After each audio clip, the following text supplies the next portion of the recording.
Hello and welcome to another Looking at Stuff video. And what we're here to look at today is more internet stories. And my last video was internet stories, so you may be wondering why. And that's just because you seem to really like them, so might as well do more. I think I got like 1,000 views in 24 hours.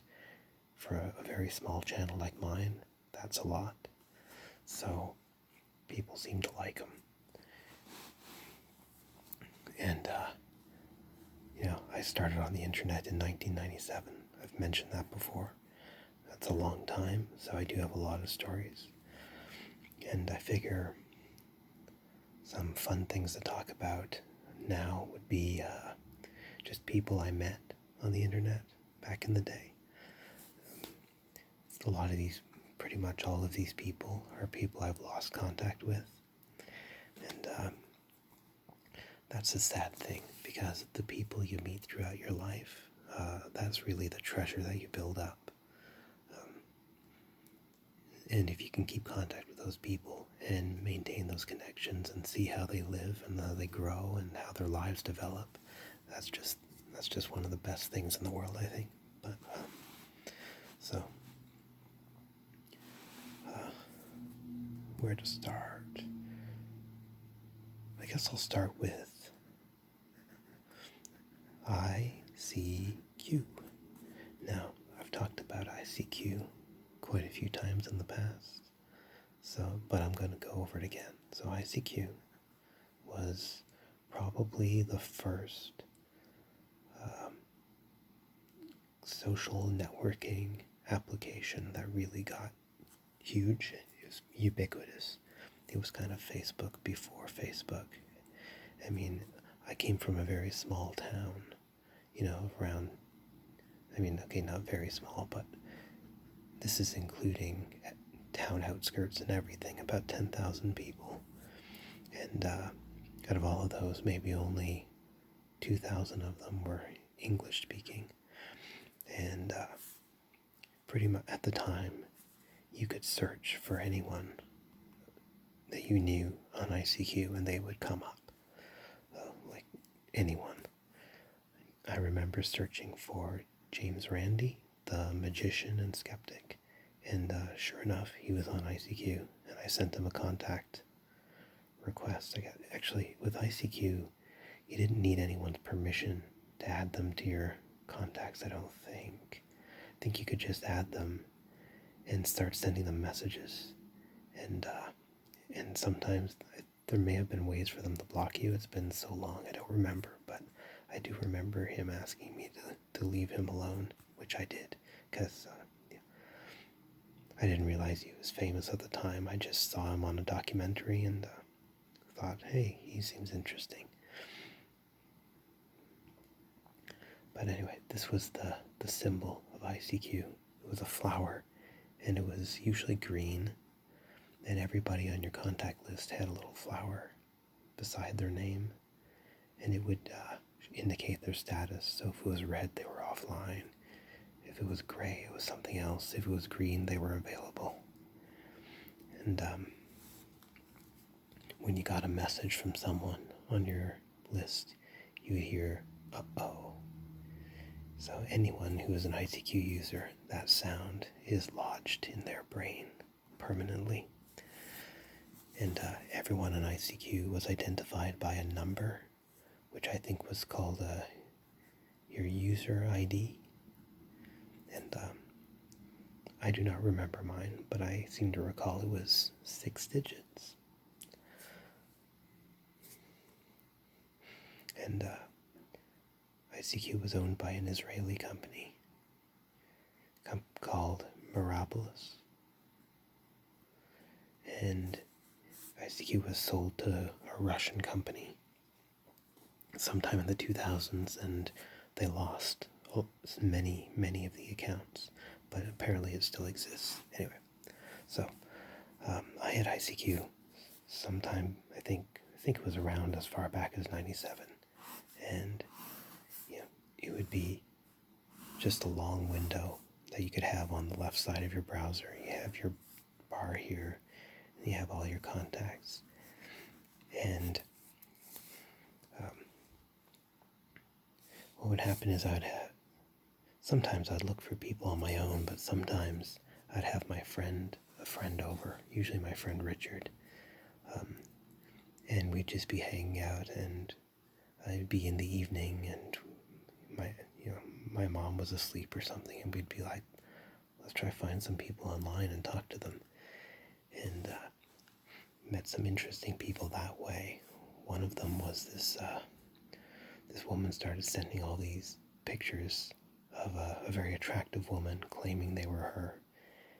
And I started to notice the pictures just looked a little too slick to be who she, this person.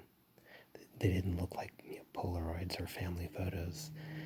And finally, one of the photos, she forgot to remove the watermark, and it was a publicity still from like Titanic. It was Kate Winslet. All the pictures were just Kate Winslet.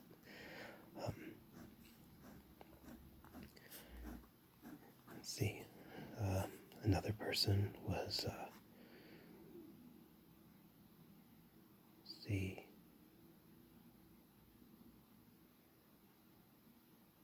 All right, this interesting guy named James, who was an artist, and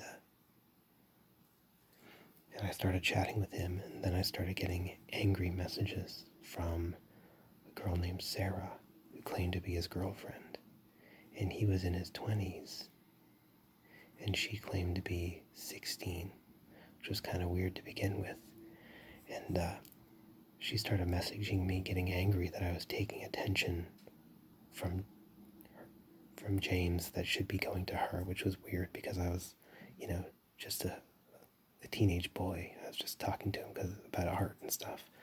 And then anyway, later it turned out that she was actually a 16-year-old boy named Will. So that was something that could happen quite a bit back then, because today we call that catfishing. But it was connecting to people on the internet back then was a different thing, because today on the internet, right, you have Facebook, and you have your smiling face here, and you have maybe some stuff about you, and a lot of pictures of yourself and your family. You have posts from your family and posts about yourself and your day with pictures, and maybe you took a video of a squirrel in your garden or something, and you have all this stuff, and it's all about, what's it about? You. But back then, right, you did not have a page that was all about you. Your identity, right? This is identity. So this is who you are. And today on the internet, online presence and identity, right? They are closely coupled, right? Your presence on the internet and who you really are usually pretty closely connected, because everyone you know is online. Your internet existence is tied to sharing who you are, just LinkedIn, Facebook, Twitter, all of this stuff. But while there were some cases like ICQ where you identified yourself to your family and such, your online identity back in 97 to 2000 was not closely coupled at all. In fact, they were very far apart.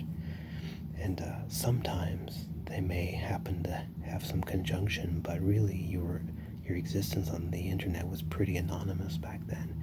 And you would encounter people and you'd tell them about yourself. But you could dream and invent and be anyone you wanted to be. and just kind of play around with it and see how that identity feels. And a lot of people would do that. So, I mean, I've done it before, back then when I was a teenager. I mean, I pretended to be, older men. I pretended to be a female before, and it wasn't because I was trying to get a male date, or because I was trying to get nudes or anything perverse. It was just playing around. Just identity was very fluid on the internet then, so you just do it to see what happened, kinda. It was very experimental. So I did not really judge this person too hard after she confessed who she was, that she was really this guy. I just kind of chatted with him for a bit, and I think probably lost contact after a few months with the whole lot of them. But and then when I say I pretended to be, female or older, back, it wasn't for long periods of time. Like, I think, James thought Sarah was Sarah and not Will for a considerable length of time. He really thought she was his girlfriend, and then it turns out she definitely was not. I would just do it, in a chat room for like a single session, just goofing off, and usually with my friend sitting next to me, just to see how people reacted to stuff that we said. So I guess you could call it trolling, but it was usually benign trolling, right? We never wanted to hurt anyone. Anyway, so another person was, and this is someone I think about quite often. Her name was, well, Elaine or Michelle. Now, this is a puzzle. Block or black? See, this is a puzzle. So, when I first met her, she said her name was Michelle Black. This was how she presented herself on ICQ. And I was a teenage boy, she was a teenage girl. We kind of chatted a bit online about our teenage years, about our school life and our teenage lives, things that mattered to us. She would tell me some unusual things, like she was voted by her school hottest girl in the school. And I thought, what? Right? Because now, granted, the school I went to is very different than most people's schools, just because of the English-French divide and such, but as far as I know, schools don't get everyone together and vote on who's sexy or who's hot. That's kind of a weird thing.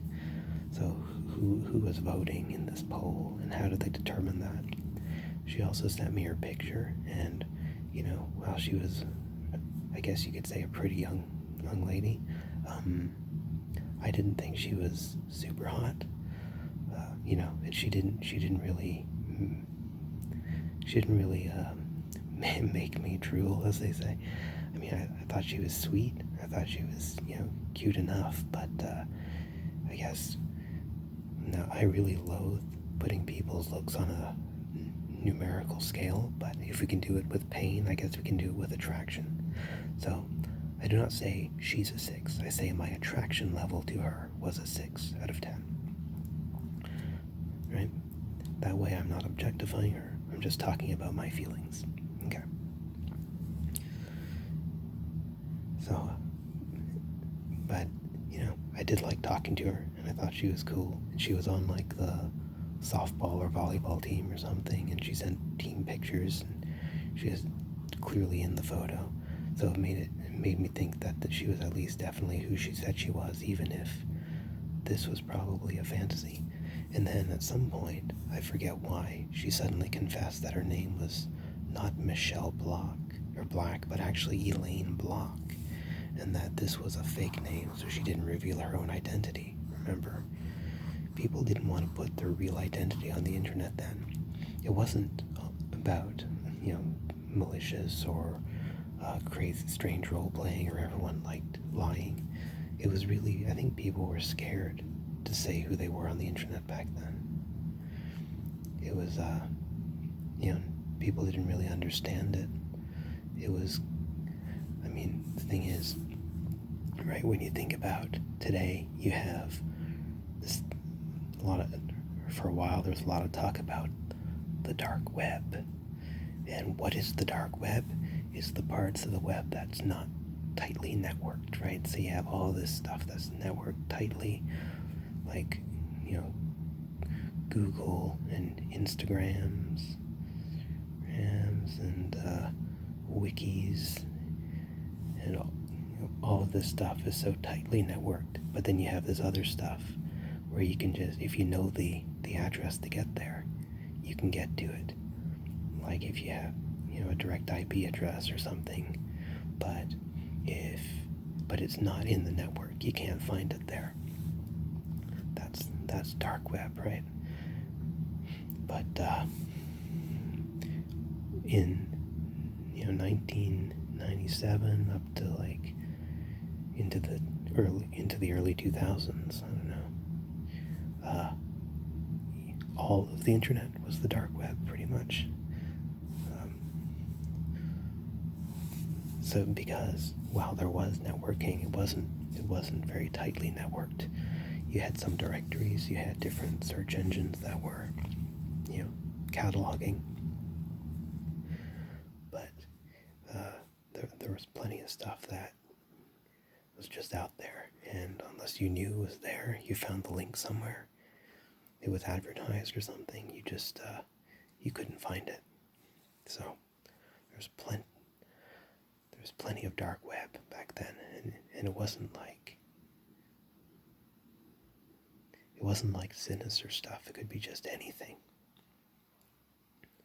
So the web has been illuminated now, and the dark web has gone underground, and so it has this sinister connotation. But anyway, so she confessed her name was actually Elaine Block, and I kind of accepted that. I thought it was weird, but anyway, and we kind of started, I guess you could say, a virtual long-distance relationship, and she'd send me physical letters, and I think they were kind of perfumed, and I think the coolest thing is the inside of the letter, where she hand wrote it. She would actually have her lip print with lipstick, and it was really cool. So looking back on it, I don't even think I ever really wrote her back. I would write to her on ICQ, but never really sent her a physical letter or any gifts or anything. And teenage boy, I wasn't very thoughtful, but looking back, she was a sweet young lady, and I guess I wasn't super nice to her. But this is definitely not the kind of thing the hottest girl in school does, But I always wonder what happened to her. I completely lost touch, and I lost touch when I was still a teenager. So there was a period of time in '98 where I lost my computer, and I had to get a new one in '99. So there's all my old accounts and everything was just lost. So a lot of these people that I used to know were just gone, and also we drew apart. We had a big fight over what may be the dumbest thing, dinosaurs. That was what drove a wedge between us and ruined our blossoming relationship. Why dinosaurs, you ask? Because she believed that the world was only 6,000 years old now. That was the first time in my life I had ever heard anyone express that belief. So today, I would try to be a little more patient and understanding of that belief, because I understand that it's a very extreme form of religious literalism and fundamentalism, but at the time, I had never heard anyone say that, and I couldn't believe that there were people who denied that there were dinosaurs. And I couldn't understand how it was possible that you could just deny something exists that was right in front of your face. And, I would point out that I was raised in the Catholic faith and went to a religious school, so it's not like I came from some extremely scientific section of the populace. So it was extremely odd to me, and the reason this came up was she asked, "Do you believe in the rapture?" And I did not know what that was. So, and then we got to dinosaurs and her belief that the world was 6,000 years old. And when I kept pressing her about the dinosaurs and fossils and all the evidence, her arguments got weaker. But I got the feeling that, as she started kind of accepting my, or arguing less against me, that she seemed hurt, I guess. And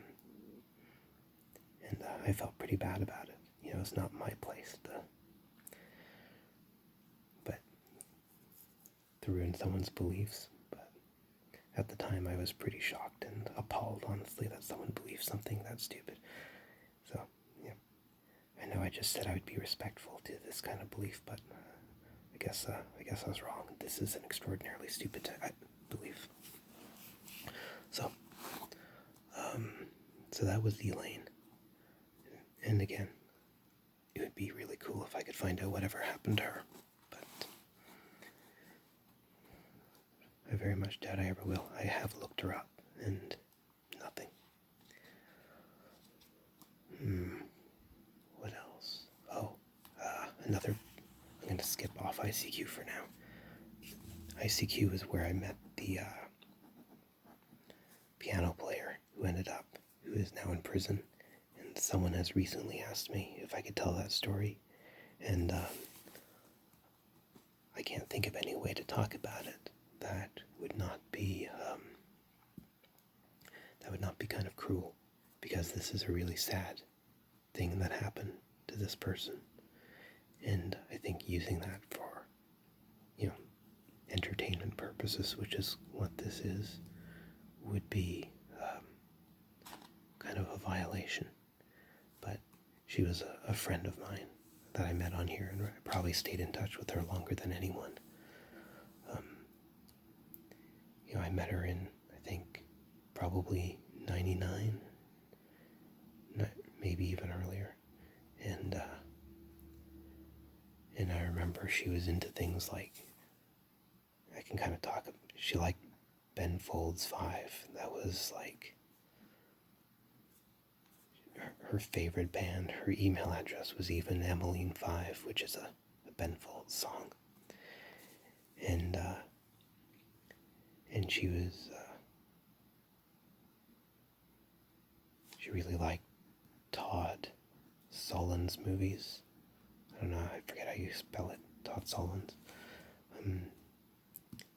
And she was into music. She had a MIDI keyboard and she could make MIDIs. And eventually she ended up going to school for piano and became a concert pianist and taught piano. And she, what else? There's another thing I was going to say about her. She had a dog named Samson, and I used MS Paint to put her face on the dog's body, and it made her really mad. And she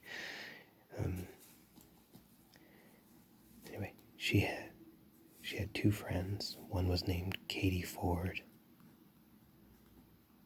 and the other was named Jess Franca. And I remember they both ended up on my friends list. We didn't call it a friends list, my contacts then.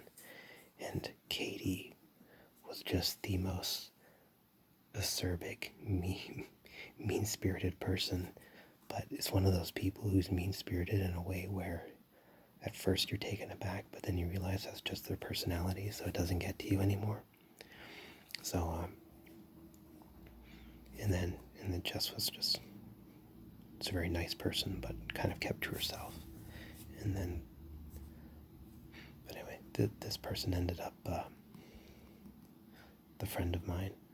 I lost contact with her for a bit, and then I recontacted with her in college. And because we both had Facebook at that point, Facebook at that time was for college students only. And then I lost contact again, and we recontacted later, again, still in college. And then she got a boyfriend, so she kind of drifted away from hanging out on the internet, pen paling with me. So I lost touch with her, and then I heard about, I Googled her to see if she was doing good, and it turns out she was doing really bad. She was facing prison time for what amounts to child abuse, and I don't want to go into it, but it was a very sad story for her.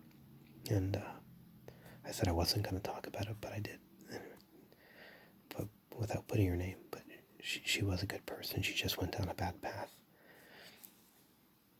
And I remember I tried to find Katie and Jess so I could talk to them about it, because it really hit me hard.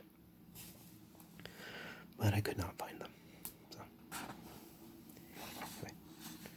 So getting away from ICQ, even though there were plenty of other people to talk about, I can't think of any right now. The other thing was, where I talked to people, was mud. And you may be wondering, what that? A mud is a multi-user dungeon or dimension, depending on who you ask. But I think it's supposed to be dungeon. And it is an online text adventure. So if you are young enough, you may be wondering, what is a text adventure? Well, a good example to Google would be Zork. Text adventure is an adventure game that is done entirely in text. So you start off with the description of a room, like you are in a room. And then it may tell you about things that are relevant in the room, like there is a duck. And then you can type in commands like examine duck. And you can get a response back like, it's an ordinary duck. And then, or you could be silly and type eat duck. And you might get an answer like, you should cook him first. Or you can try talking to the duck, and you might get an answer like, he can't answer, or he'll just get quack. And you'll also, and then you can type for moving, you can type north, south, east, west, or you can just type N, S, E, and W, and these will take you to other rooms. You don't have a map, so you'll have to make one on your own as you go. So often you'd play these games with pen and paper just so you could keep track of everything. And sometimes you get a score based on how many things you accomplish, and sometimes there's just a story objective, so like killing the bad guy. So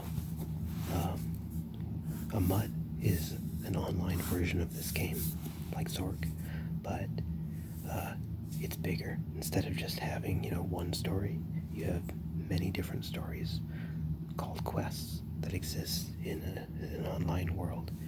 And usually, like when you first sign in, you have to create a name, a username, like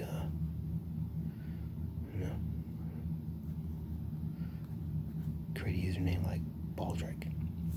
And after you create your username, you get started in usually a starter quest just to introduce you to the principles of the game. But after that, you always start in the same room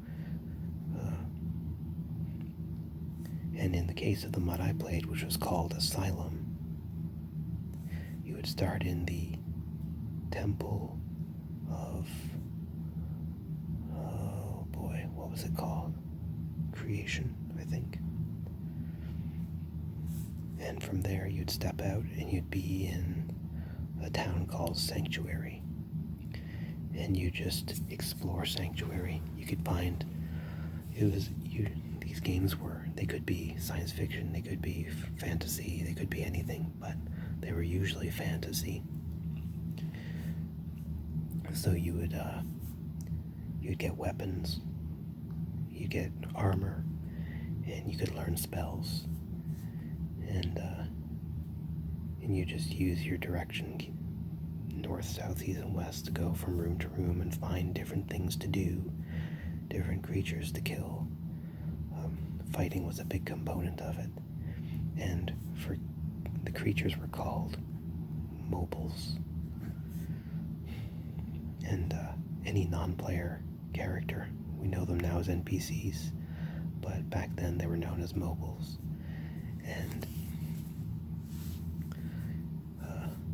And you could interact with them in a variety of ways. Some of them you couldn't kill, some of them were helpful, some of them were vicious, and from killing them you would sometimes get loot, and you'd always get points, and from getting points you'd raise your score and you'd go up in level. So you might start as like a squire, but then you'd go up to a lord, and then you'd go up to, I don't know, a duke, and then you'd go up to something, paragon I think was like top level, and but then you'd also have quests to do that would involve you not just killing mobiles, but interacting with a storyline in an area of the game. And from completing quests, you'd get quest points. And if you got enough quest points, you could graduate to another level of a classification called wizard, and you could go from wizard to mortal and back. And when you're a wizard, you couldn't participate in any of the games, but you could chat with other people. And the fun thing about Asylum was back in the 90s, there were usually about 15 to 20 people playing at any given time. So there were always lots of people playing. And I think the first time I played, it was, I actually know exactly when it was, because this is the kind of crazy thing I think about when I try to pinpoint my memories to real points in time. And I know that when I was playing this game, there was a certain episode of the TV show Millennium on, and it was season 3. And it was the 22nd episode, I think. So it was like May 21st, 1999 is when I was playing this game, and I met a girl who called herself Guinevere. And I was completely new. She was a few levels higher than me, and she took me under her wing, and she brought me to different places and told me, like, hey, here, help me kill this guy, and put this on. And suddenly I was following her to a place where we were killing Robin Hood, and then we dug around in some bushes behind him and found a sword called the Ironwood, and it was a really powerful sword. And I thanked her, and we chatted, and we hung out, and we played the game together online. She was in the UK. For some reason, most players of MUDs were located in the UK. And much like in the last video I made, where I talked about Emerald, she just kind of started disappearing. And when I asked her why and what was going on and can we keep contact, she became suspicious and said there was turbulence in her life, and she was concerned, and then she just disappeared altogether, and I never saw her again. But there was one person I met on these games.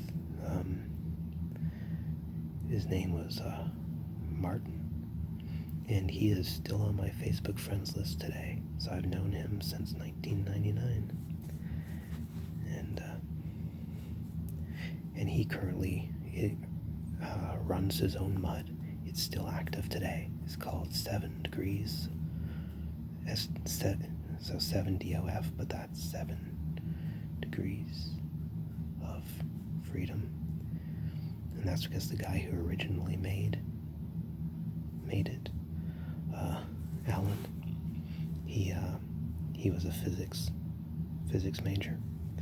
So he named after something from physics, but 7 Degrees of Freedom, and it's kind of based off of Asylum, or it's based off the same source code, which I think was called Aber. And Aber is based off dirt, I want to say, or sea mud. I don't know. There are a whole bunch of code bases, and I didn't really get into any coding back then. But yeah, you can still log on to 7 Degrees of Freedom and play some of this text adventure, and if you're lucky, sometimes Martin will be there and you could talk to him.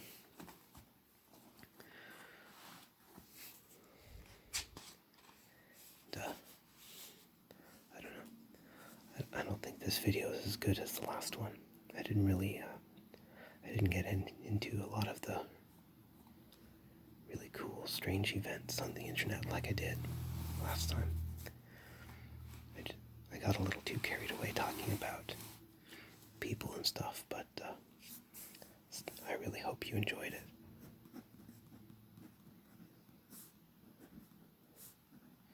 And I apologize if this was boring or not what you wanted. Please like and subscribe if you wish to show your support.